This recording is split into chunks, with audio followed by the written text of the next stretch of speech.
அன்பர்கள் அனைவருக்கும் வணக்கங்களை சொல்லிக் கொள்வது உங்கள் அன்பன் வெள்ளக்கோவில் முருகேஷ். அன்பா, இன்னைக்கு டாபிக் தடங்கள்.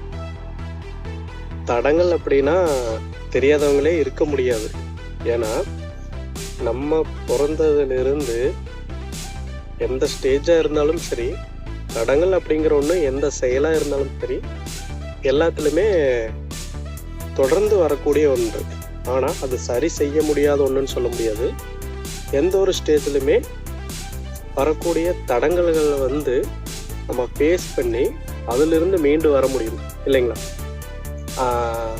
ஒரு சிலர் பார்த்திங்கன்னா, எனக்கு மட்டும் ஏன் இவ்வளோ தடங்கள் வருது, எனக்கு மட்டும் ஏன் இவ்வளோ பிரச்சனைகள் வருது, ஆண்டவன் ஏன் என்னை மட்டும் சோதிக்கிறா அப்படின்னு சொல்லி நம்மளே ஒரு ஸ்டேஜில் புலம்ப ஆரம்பிச்சிருவோம். ஒரு ஸ்டேஜில் அப்படியே படுத்துருவோம் மீன்ஸ் அதுக்கப்புறம் மீண்டு வர முடியாத மாதிரி நம்மளே திங்க் பண்ணிவிட்டு நம்மளே ஒரு இதை நினச்சிட்டு ரொம்ப சோர்ந்து போயிடுவோம், சரிங்களா? ஸோ அப்படின்னா போகிறது தப்பு. நமக்கு எந்த அளவுக்கு தடங்கல்கள் வருதோ, எந்த அளவுக்கு பிரச்சனைகள் வருதோ, அந்த அளவுக்கு ஸ்ட்ராங்காக நம்மளை நம்ம கட்டமைச்சிட்டு இருக்கிறோம் அப்படின்னு தான் அர்த்தம், சரிங்களா? ஆண்டவன் யாருக்கெல்லாம் பிரச்சனைகள் கொடுக்குறானோ அவங்களுக்கெல்லாம் எதிர்காலத்தில் இதை விட நல்ல ஒரு வாழ்க்கையோ, இதை விட ஒரு நல்ல ஒரு பொறுப்பையோ தரப்போகிறான்னு அர்த்தம். ஸோ அதுக்கான சோதனை, அதற்கான ஒரு டெஸ்ட்டு தான் இந்த தடங்கல்கள், இந்த பிரச்சனைகள், சரிங்களா?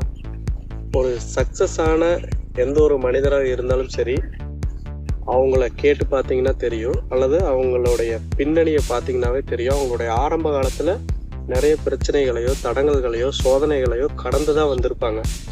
அப்படி வரும்போது தான் அவங்களுக்கு ஒரு பொறுப்பு கிடைக்கிறது, ஒரு நல்ல வாழ்க்கை கிடைக்குது, இல்லைங்களா? ஸோ எடுத்த உடனே உங்களுக்கு ஒரு நல்ல வாழ்க்கை கிடைச்சாவோ, ஒரு பொறுப்பு கிடைச்சாவோ, அதில் பிரச்சனைகள் வரும்போது உங்களால் சமாளிக்க முடியாது, ஓகே, இல்லைங்களா? பட் ஆரம்பத்திலிருந்தே நீங்கள் தடைகளை தாண்டி, பிரச்சனைகளை தாண்டி ப்ராப்ளம்ஸை சால்வ் பண்ணி வந்திருந்தீங்கன்னா, நீங்கள் ஒரு பொறுப்பில் இருக்கும்போது உங்களுக்கான பிரச்சனைகள் வரும்போது அது ஈஸியாக நீங்கள் சால்வ் பண்ண முடியும், தடுமாற தேவையில்லை, இல்லைங்களா? அதுவே நீங்கள் எடுத்த உடனே உங்களுக்கு ஒரு பொறுப்பு கிடைச்சிருதுன்னு வைங்க, பிரச்சனையை சந்திக்காமல் வந்திருக்கிறீங்க அப்படின்னா, ஒரு பிரச்சனைன்னு வரும்போது உங்களால் சமாளிக்க முடியாது. அதனால் மிகப்பெரிய தீங்குகள் நடக்கலாம், அதுக்கப்புறம் அதை சரி பண்ண முடியாமே போகலாம். ஸோ அதுக்காகத்தான் ஆண்டவன் உங்களுக்காக வைக்கிற ஒரு டெஸ்ட்டு தான் இந்த தடங்கல்கள், இந்த பிரச்சனைகள், இந்த சோதனைகள் அப்படின்னு நினச்சிக்கோங்க, சரிங்களா? இது சும்மா பேச்சுக்காக சொல்கிறேன்னு நினைக்க வேண்டாம், மோட்டிவேஷனுக்காக சொல்கிறேன்னு நினைக்க வேண்டாம். உண்மையாலுமே இது ஒரு உண்மை. நீங்கள் ஆரம்ப காலத்திலிருந்து கீழ் மட்டத்திலிருந்து நிறைய பிரச்சனைகளை, நிறைய தடங்கல்களை சந்திச்சு வாரீங்க அப்படின்னா நீங்கள் தான் சிறந்த மனிதராக வரப்போகிறீங்கன்னு அர்த்தம், சரியா? ஆனால் அந்த தடங்கல்களை பார்த்து சோர்ந்து போய் அதுலேயே முடங்கிடக்கூடாது, மீண்டு வரணும். தடங்கல்களை நீங்களே சமாளித்து அதை ஃபேஸ் பண்ணி முன்னேறி வாரீங்க அப்படின்னா நீங்கள் தான் எப்படி சொல்கிறது, அந்த உச்சத்தை அடைய போகிறீங்க. பிறகு நல்ல ஒரு வாழ்க்கையை வாழ போகிறீங்கன்னு அர்த்தம், சரிங்களா? எப்போவுமே எளிதாக ஒன்று நம்ம கைக்கு கிடைச்சது அப்படின்னா அதனுடைய அருமை தெரியாது. இது நிறைய பேர் அடிக்கடி சொல்லி வரதா இருந்தாலும் நம்மளும் சொல்கிறோம். ஸோ நிறைய தடங்கல்களை, நிறைய பிரச்சனைகளை, நிறைய ப்ராப்ளம்ஸை சால்வ் பண்ணி வரும்போது நமக்கு கிடைக்கக்கூடிய ஒரு வெற்றியினுடைய அருமை நம்மளுக்கு புரியும், சரிங்களா?